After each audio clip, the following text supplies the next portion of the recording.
Bismillahirrahmanirrahim. Assalamualaikum warahmatullahi wabarakatuh. Alhamdulillahirrabbilalamin. Wassalatu wassalamu ala asrafil anbiya wal mursalin wa ala alihi washabihi ajmain. Asyhadu an la ilaha illallah wa asyhadu anna Muhammadar Rasulullah. Puji syukur kehadirat Allah Subhanahu wa taala. Alhamdulillah Allah pertemukan kita meskipun dalam online, insyaallah tetap dalam keberkahan Allah Subhanahu wa taala. Bagi para mahasiswa kami khususnya yang kuliah bimbingan konseling, kali ini kita akan melanjutkan pembahasan kita terkait dengan aplikasi konseling Islami, kemudian juga kita akan membahas layanan khusus bimbingan konseling terkait dengan pembelajaran.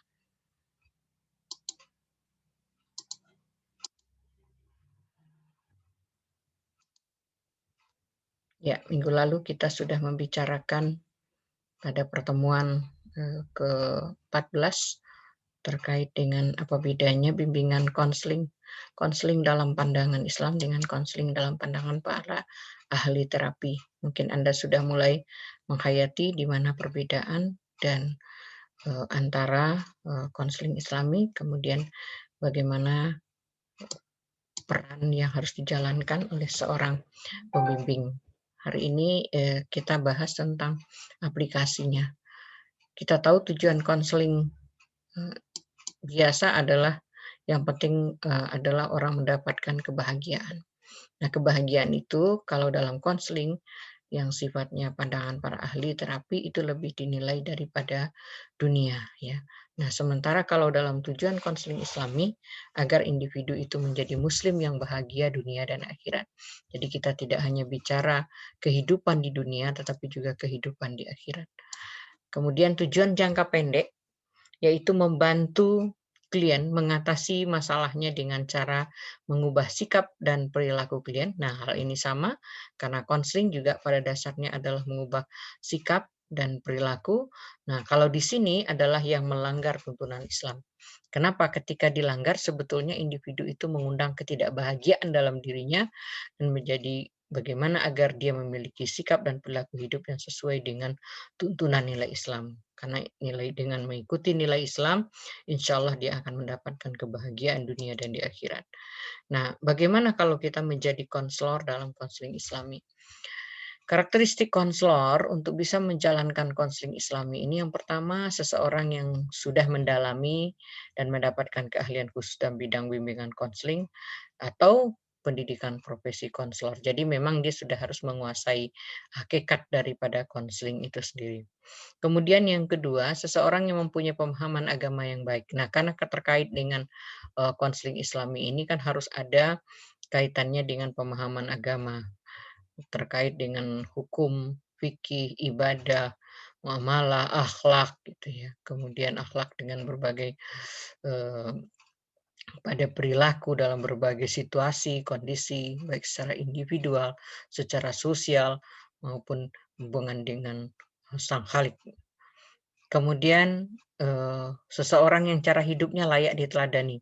Kenapa? Kalau untuk menjadi konselor dalam konseling Islami itu yang penting diri pribadinya itu terlebih dahulu adalah orang yang selalu terikat dengan Tuhannya, yang selalu berusaha mengikuti ajaran wahyu wahyu yang sudah dicontohkan pada perilaku Rasulullah, nah sehingga dia layak diteladani.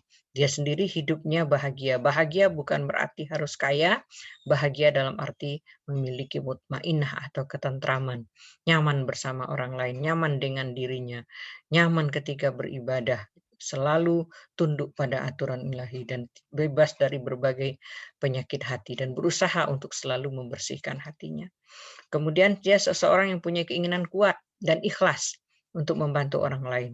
Jadi bukan karena materi, bukan karena ingin dapat sanjungan, tapi ikhlas membantu orang lain sesuai dengan petunjuk Al-Quran dan hadis. Artinya berusaha untuk melapangkan kehidupan orang yang sedang dalam kesempitan.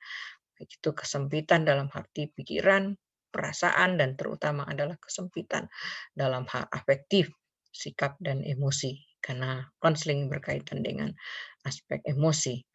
Seseorang yang yakin bahwa apa yang dia lakukan untuk kliennya itu adalah sebatas usaha.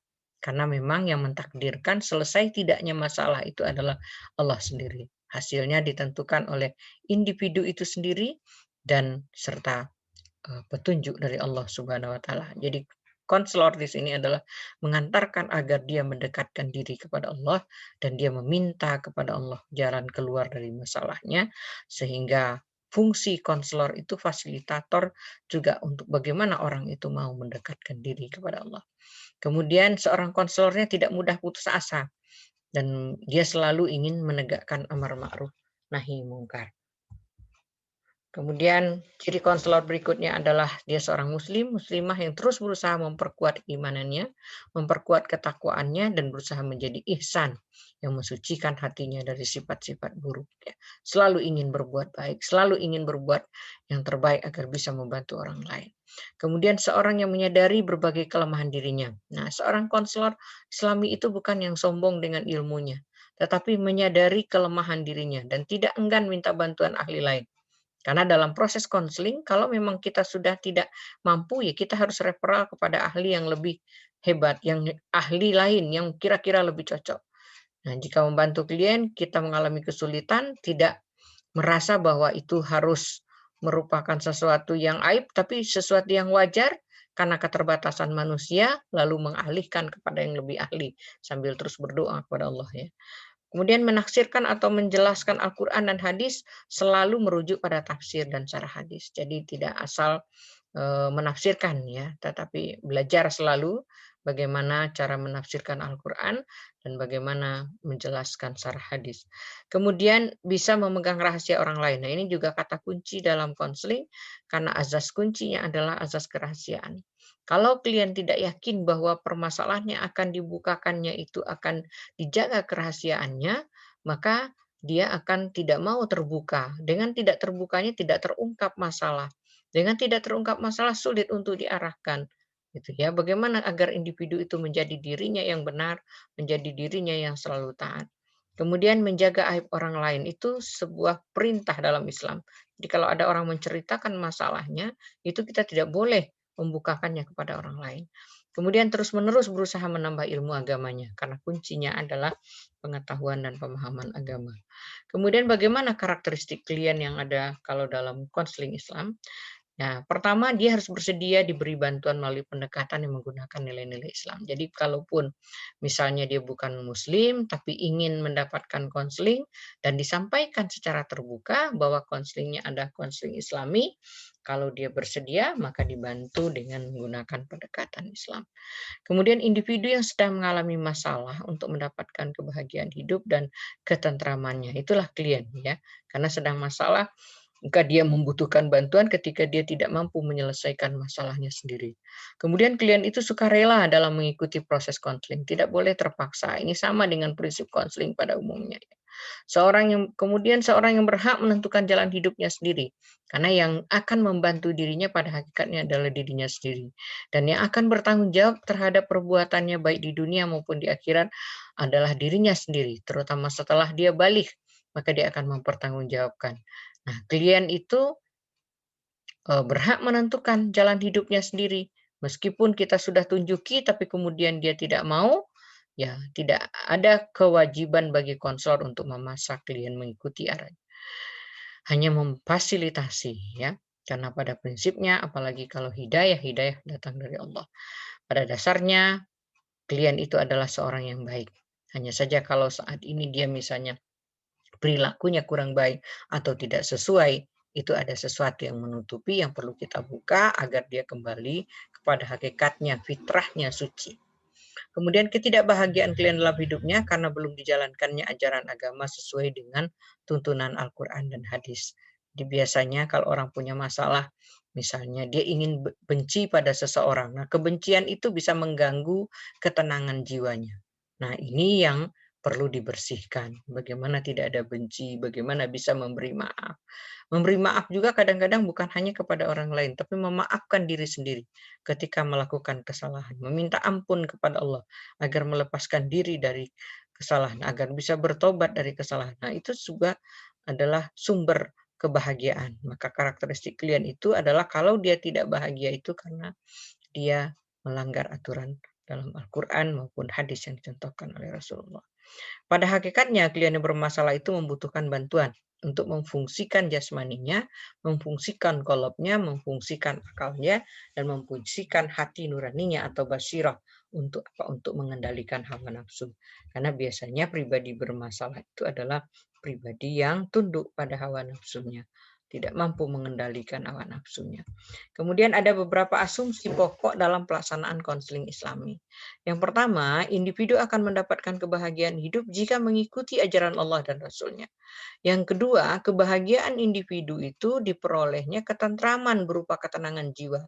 Jadi bukan banyaknya harta yang menjadi tujuan, tetapi ketentraman jiwa, keikhlasan, ketundukan, berbuat sesuatu hanya karena Allah, akan tunduk hanya pada peraturan Allah, kemudian tidak togut, tidak sombong, tidak ujub. Terkadang individu itu memerlukan bantuan orang lain dalam mendatangkan ketentramannya, bukan hanya kesenangan semata. Nah, dalam hal inilah dibutuhkan konseling Islami. Kemudian individu bermasalah tidak identik dengan individu yang miskin seperti yang saya sampaikan tadi. Itu bukan berarti orang senang adalah orang kaya, karena kekayaan itu nggak ada batasnya. Bahkan kalau orang diberi satu gunung emas, dia akan minta gunung emas berikutnya dan seterusnya. Dan faktanya memang begitu. Ketika orang sudah tidak puas, dia akan menjadi rakus, bahkan hak-hak orang lain dengan mudah dia ambil. Nah, itu sebetulnya bukan mendatangkan ketentraman, tapi mendatangkan kegelisahan dan masalah dalam kehidupan pribadi maupun keluarganya. Individu bermasalah tidak identik dengan yang miskin secara materi, tetapi identik dengan individu yang miskin secara psikologis dan kejiwaan. Nah, inilah yang kita bantu, karena pada dasarnya individu itu baik. Individu yang bermasalah merupakan individu yang belum mampu memfungsikan potensi fisiknya maupun potensi psikis dan jiwanya. Potensi basirahnya nggak jalan, potensi hatinya nggak jalan, potensi akalnya belum berfungsi dengan baik. Nah, atau terhambat karena adanya problem-problem emosinya. Kemudian bagaimana langkah-langkah melaksanakan konseling Islami?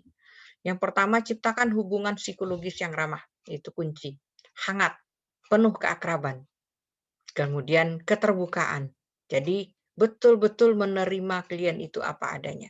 Kemudian meyakinkan klien akan terjaganya rahasia, itu penting agar dia mau bercerita apa adanya, agar dia tidak takut, agar dia tidak merasa terancam, apalagi kecemasan. Nah, kalau kecemasan itu kan harus diungkapkan semuanya sehingga dia berkurang. Kemudian melakukan wawancara awal.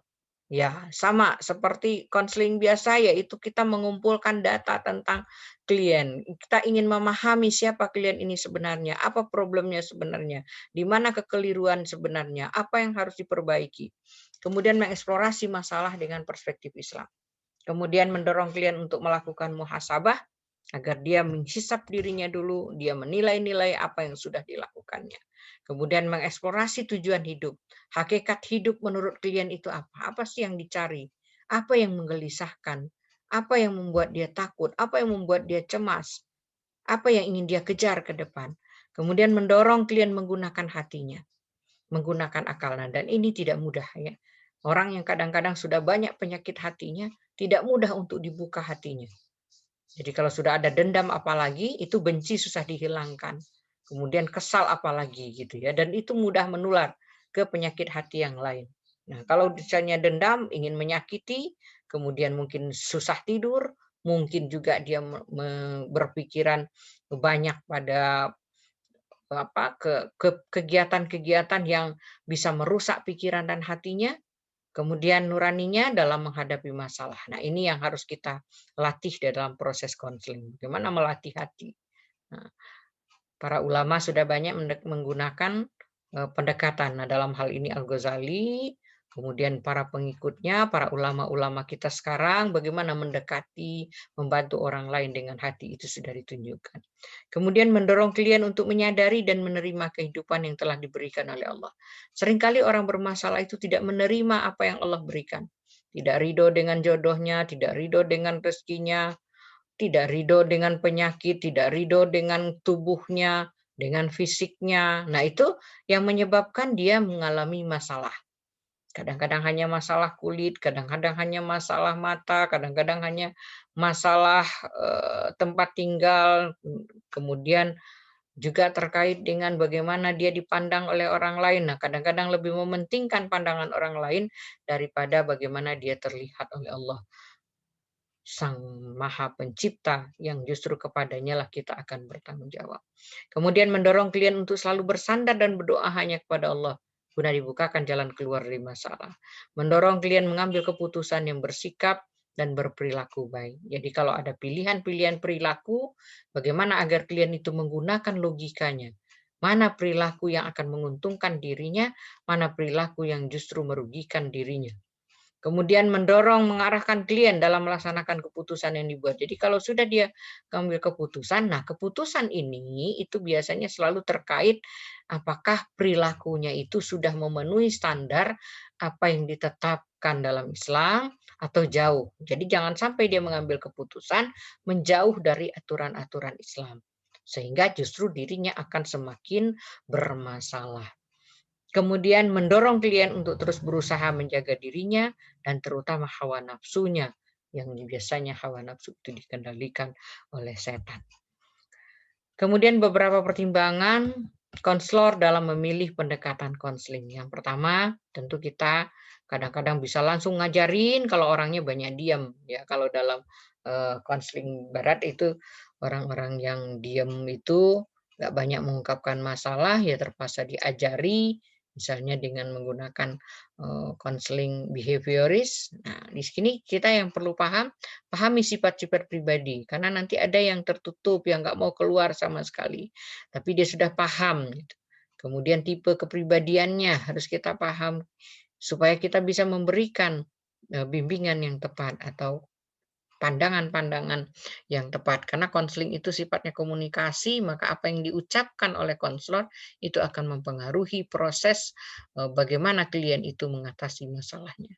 Kemudian masalah yang dialami klien dan perkiraan penyebabnya. Ini juga menentukan pendekatan konseling mana yang akan kita gunakan. Kemudian tingkat pemahaman dan aplikasi nilai-nilai religius dalam kehidupan pribadi maupun lingkungan. Ini juga perlu dipahami sejauh mana ketaatannya dalam menjalankan ibadah, ketaatannya dalam mengikuti aturan Allah, karena nanti itu bisa menjadi sumber salah satu penyebab masalahnya. Kemudian kesiapan klien dalam mewujudkan dirinya menjadi insan yang berpribadi, yang dilandasi Islam, yang dilandasi iman, kemudian dan selalu ingin berusaha menjadi ihsan. Selanjutnya ada bahasan khusus terkait pembelajaran. Nah, ini mungkin karena setiap guru pasti melakukan pembelajaran, guru bidang studi termasuk guru agama.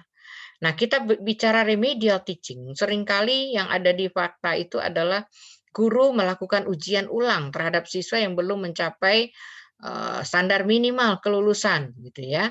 Kemudian guru kalau misalnya belum lulus lagi, coba lagi. Kemudian kalau perlu ya, mungkin kalau sudah pada tahap tertentu nggak lulus juga, nah dianggap tidak lulus, atau sebaliknya mungkin kriteria penilaian yang diubah. Nah, ini sebetulnya kalau dalam remedial teaching yang sesungguhnya kita tidak cukup dengan ujian ulang. Kita tidak cukup dengan pembelajaran ulang. Maka langkah remedial yang pertama itu harus menentukan siapa sih siswa kita yang membutuhkan remedial. Nah, kalau dalam hasil belajar biasanya ada seperti kurva normal, sedikit yang berada di atas rata-rata, lalu sebagian besar berada pada rata-rata, dan sebagian kecil tidak mampu mencapai rata-rata. Nah, itu siapa itu? Nah, yang kita prioritas dalam remedial tentu dari yang paling parah. Nilai teaching. Jadi kalau misalnya ada nilai 10, ada nilai 20, ada nilai 30, nah yang 10 dulu diprioritas. Kemudian dilakukan apa terhadap individu yang remedial teaching ini? Diagnosis kesulitan belajar. Kira-kira penyebab anak ini kesulitan belajar itu apa? Apakah memang karena dia lambat berpikir? Apakah ada masalah lain yang mengganggu? Ataukah suka bolos? Ataukah memang tidak punya tujuan yang jelas ke masa depannya? Dan berbagai macam masalah-masalah psikologis, kemudian juga terkait dengan bagian mana dari materi itu yang tidak dia kuasai. Nah, ini tentu kaitannya dengan kompetensi dasar, indikator mana yang tidak dikuasai oleh siswa tersebut. Kemudian menyimpulkan sebab kesulitan belajar itu apa dari sisi fisik, dari sisi psikologis, dari sisi lingkungan, Kemudian menentukan letak kesulitan belajar. Nah, pada saat menentukan letak kesulitan belajar ini, biasanya guru studi melakukan tes ulang, melihat pada tes yang mana dia mengalami kesulitan, atau melakukan analisis pada soal-soal mana yang siswa itu tidak mampu menjawab.